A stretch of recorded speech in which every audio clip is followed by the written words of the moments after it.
Ferrari. In just a half century, the brand has become an integral part of our global cultural consciousness. The prancing horse has become the most recognizable automotive logo in the world. Racing crowds from all corners of the earth are dominated by the company's loyal following, its tifosi.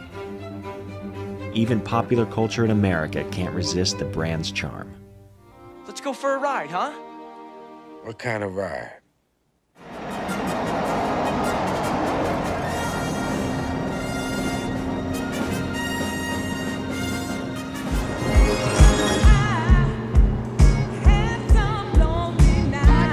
What did you say? Did you let him do something?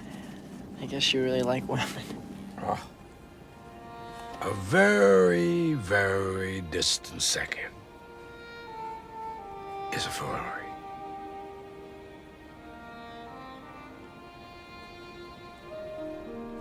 So how has Ferrari built this formidable brand with such limited production of consumer products? What has allowed the organization to thrive while competitors like Maserati, Bugatti, Aston Martin, Lotus, and Lamborghini have faltered? How has Ferrari responded, or failed to respond, to changeable environments in racing and in the production car industry? Take a look at the Super Friends presentation, Ferrari, Building a Breed.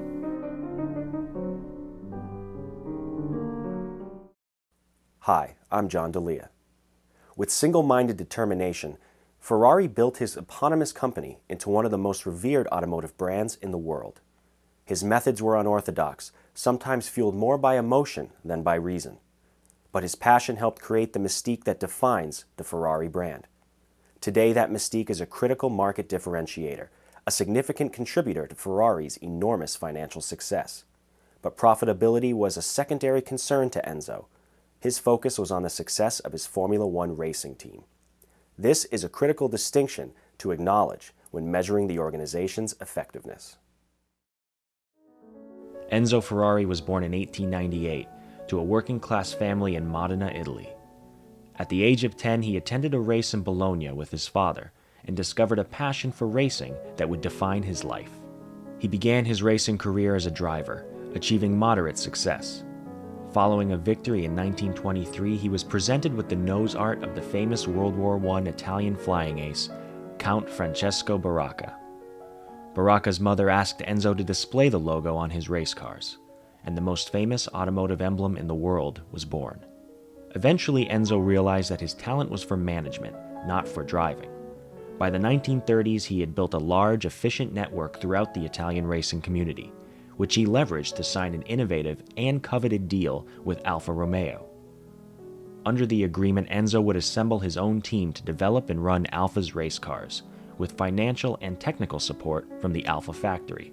He named the team Scuderia Ferrari, or Ferrari Stables. Enzo's management approach was deliberate.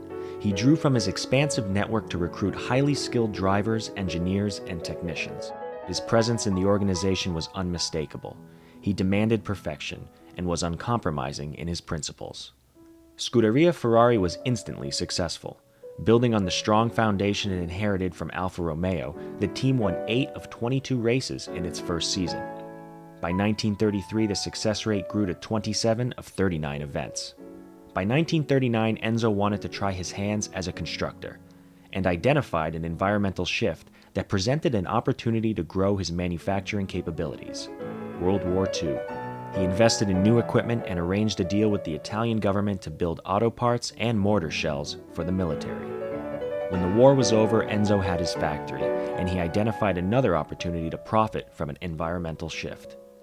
While larger manufacturers like Alfa Romeo and Maserati struggled to recover, Enzo could capitalize on the strength and efficiency of his network to recruit the best and the brightest human resources in the industry. Among his most important post-war allies was Luigi Chinetti, a well-known driver with strong ties to the United States. Chinetti believed that Ferrari would find willing market for production versions of his race cars in North America. Chinetti's economic logic was brilliant. On the strength of the now famous Prancing Horse brand, Chinetti had no trouble finding buyers for highly profitable production versions of Ferrari's race cars. The profits from these sales were used to fund Enzo's beloved racing team, allowing the Scuderia to become very successful very quickly, including a win at the world-famous Le Mans 24-hour race in its first attempt, and Grand Prix victories in the team's second season in Formula One. The success further established the Ferrari name, driving more profits for the production car division, which in turn provided more funding for the racing team, a cycle that continued for Ferrari throughout the 1950s and into the 1960s. Suddenly, Ferrari was a global racing powerhouse.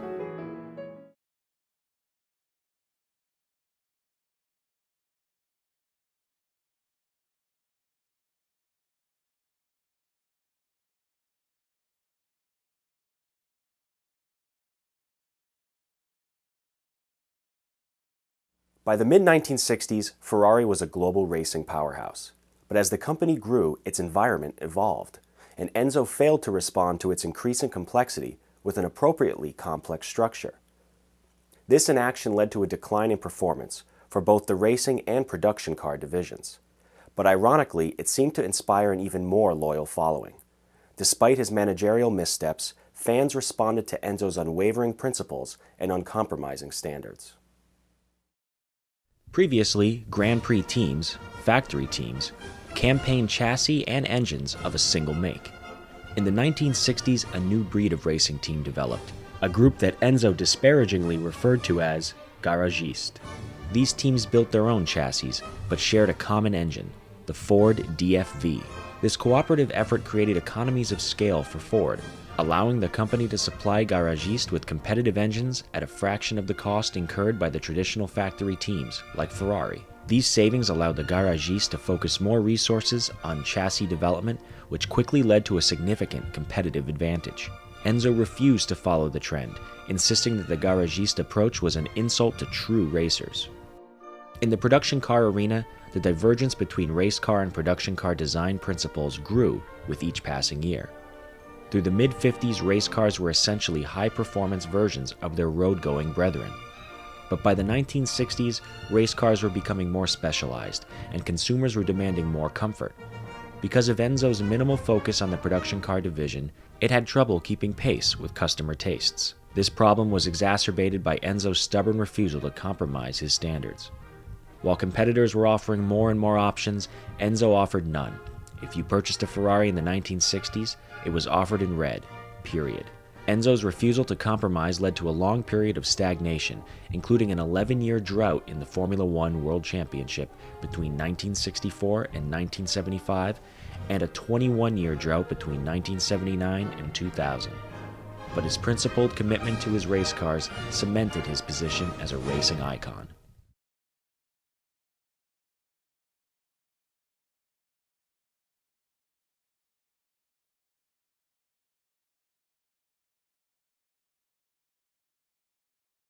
When Enzo died in 1988, Fiat took a majority shareholding in Ferrari.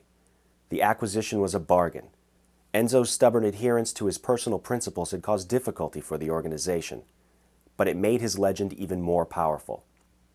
At first, Fiat struggled to harness the power of the Ferrari brand. Without Enzo's autocratic influence, the company was in disarray.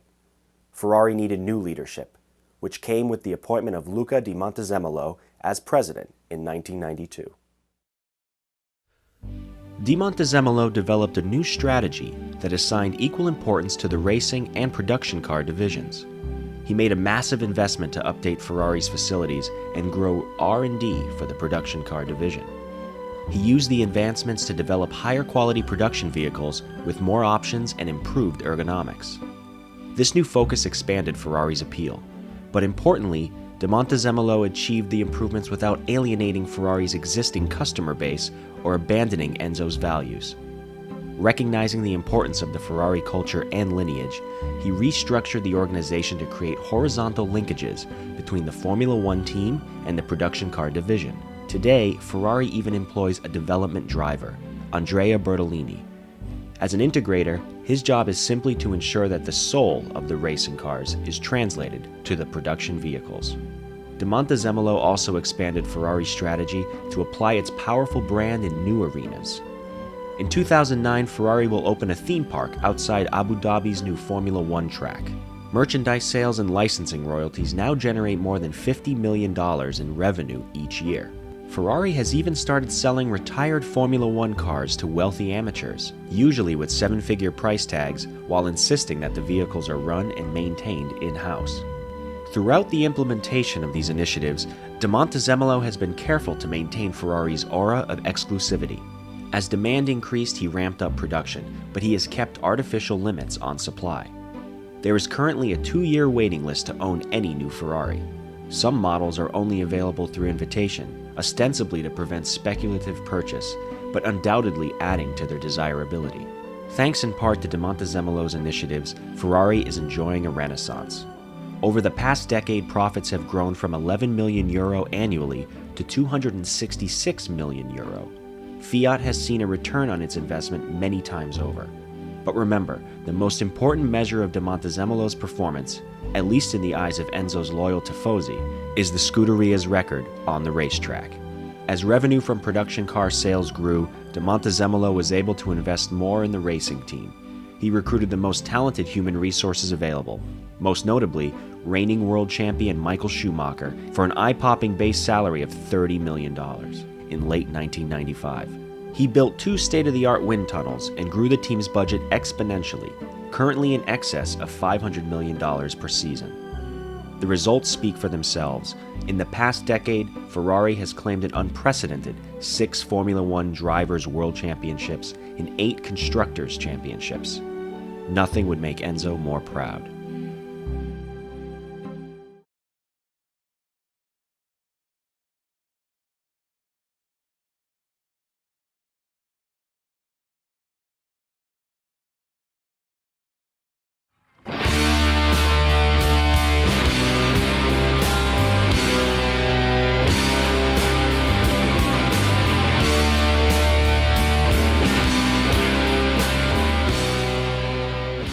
Even today, much of Ferrari's success can be attributed to the brand's inimitable mystique, a direct, if accidental consequence of Enzo's uncompromising principles. This mystique attracts fans around the world, driving more sponsorship revenue. It attracts customers, boosting sales, and it attracts employees, strengthening the company's human resources. But Ferrari's stagnation in the years preceding Enzo's death proved that mystique alone cannot drive the organization forward. Enzo's reluctance to accommodate changing customer tastes crippled the production car division, which reversed the economic logic that he pioneered with Chinetti after the war. De Montezemolo realized that through careful restructuring and an investment in resources, he could revitalize the production car division. Through improved customer focus and product quality, he expanded Ferrari's market, thus increasing sales revenue. This growth allowed for an unprecedented investment in Enzo's beloved Scuderia, thus restoring and optimizing the organization's original economic cycle. By applying modern organizational management techniques, De Montezemolo has restored the Scuderia to its former glory, turned the production car division into a massive profit generator for Fiat, and diversified the company's interests. Today, Ferrari is more famous, more popular, more effective than it has ever been before. But what does tomorrow hold for the prancing horse? Despite its remarkable success over the past decade, it must consider the same challenges that all companies contemplate today. How will it weather the current economic downturn?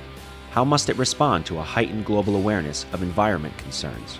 And what impact are regulations likely to have in the coming years? Well, there's only one more question to ask. What do you think?